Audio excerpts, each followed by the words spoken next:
राष्ट्रीय लोकदल के राष्ट्रीय अध्यक्ष केंद्रीय मंत्री जयंत चौधरी ने हर्ष राठी के आकस्मिक निधन पर जनपद मुजफ्फरनगर में उनके निज निवास पर पहुंचकर और परिवारजनों से मिलकर संवेदना प्रकट की।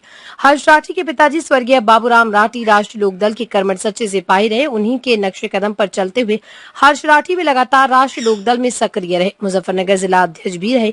वर्तमान में सहारनपुर मंडल अध्यक्ष हर्ष राठी के आकस्मिक निधन पर राष्ट्रीय लोकदल परिवार में राष्ट्रीय लोकदल में केंद्रीय मंत्री जयंत चौधरी के साथ उत्तर प्रदेश सरकार कैबिनेट मंत्री अनिल कुमार बुढ़ाना, विधायक राजपाल बालियान, मीरापुर विधायक मिथिलेश पाल, बिजनौर सांसद चंदन चौहान, थाना भवन पूर्व विधायक अब्दुल राव वारिस, राष्ट्रीय लोकदल के जिला अध्यक्ष संदीप मलिक एवं सैकड़ों कार्यकर्ता ने शोकाकुल परिवार से मिलकर संवेदना प्रकट की। सैकड़ों की संख्या में राष्ट्रीय लोकदल के पदाधिकारी उपस्थित थे।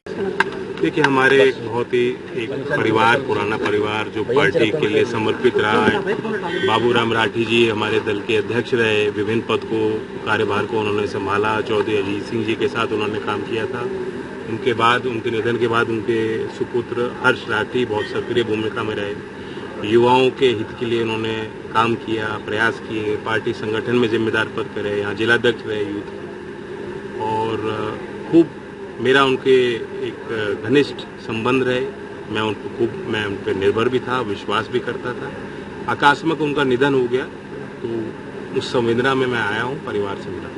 मंत्री जी, बाबा बागेश्वर के द्वारा बयान दिया गया है, उन्होंने कहा कि अगर वे ऐजा हिंदू राष्ट्र बनाने की मांग करें तो मैं बागेश्वर जी के उस पर ना मैं बयान का संज्ञान लेता हूँ, ना कोई जवाब। मंत्री जी, बाढ़ पीड़ितों के लिए आपने सभी, आप जितने भी विधायक हैं, बहुत छोटा सा प्रयास है जी, और एक सांकेतिक प्रयास है जी। और गांव-गांव में लोग जो है, जो अपने स्तर पे जिसमें जो सामर्थ्य है उस हिसाब से योगदान भी दे रहे हैं। अभी कुछ यहाँ से जो है सामग्री हमने रवाना की है शामली जिले से। कल दिल्ली में भी किसान ट्रस्ट की भूमिका थी, तो उन्होंने कुछ एकत्रित करके वहाँ सामग्री भेजी है। और कई राज्य जो है प्रभावित हैं। प्रधानमंत्री जी भी इसको उस सर्वोच्च स्तर पे इसको गंभीरता से लिया जा रहा है। राज्य सरकारों से भी प्रयास किया जा रहा है और एनडीए में भी जमीन पर सक्रिय है। मंत्री, लास्ट क्वेश्चन, वोट चोरी को लेकर कुछ कहना चाहेंगे? लगातार जो बयान, तो विपक्ष किस बात को लेकर चुनाव लड़े?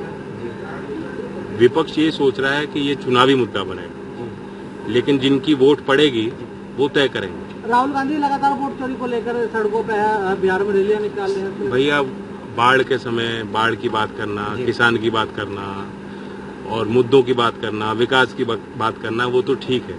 जो पहले से ही वोट चोरी कह रहे हैं, मतलब मान गए कि हम जीत नहीं सकते। पूरा पंजाब इस टाइम बाढ़ से पीड़ित है, क्या कहेंगे? पंजाब, हिमाचल, उत्तराखंड, कई राज्य बाढ़ प्रभावित हैं। उत्तर प्रदेश के भी कुछ क्षेत्रों में नुकसान हुआ है। तो सरकारें से जो है जमीन पे जो मुआवजे, तो बात की बात है, अभी तो मदद की जरूरत है। जान माल का जो नुकसान हुआ है उसकी भी पूर्ति संभव नहीं होती, लेकिन जो भी संभव प्रयास है सरकारें लेंगी, निर्णय लेंगी। शिक्षकों के सम्मान की बात है, बिल्कुल डिग्निटी होना चाहिए। जिस देश में 90% काम हाथ से है, उसमें जो हाथ में जो कारीगर है, मैकेनिक है, इलेक्ट्रिशियन है, प्लम्बर है, ड्राइवर है, उनके काम में डिग्निटी होनी चाहिए। और जो सर्टिफिकेट लेते हैं, ट्रेनिंग लेते हैं, उनको उस ट्रेनिंग के बाद अच्छी नौकरी भी मिले और औरों के मुकाबले बनस्पत बेहतर पगार मिले, तनख्वाह मिले। बाबा बागेश्वर ने कहा, अगर मैं कहा जाए हिंद की बात, आप घूमते वहीं आगे भाई। हिंद की बात करेंगे तो भगवान हिंद की बात करें, क्या कहेंगे? मैं कुछ नहीं कहूँगा उनकी बात।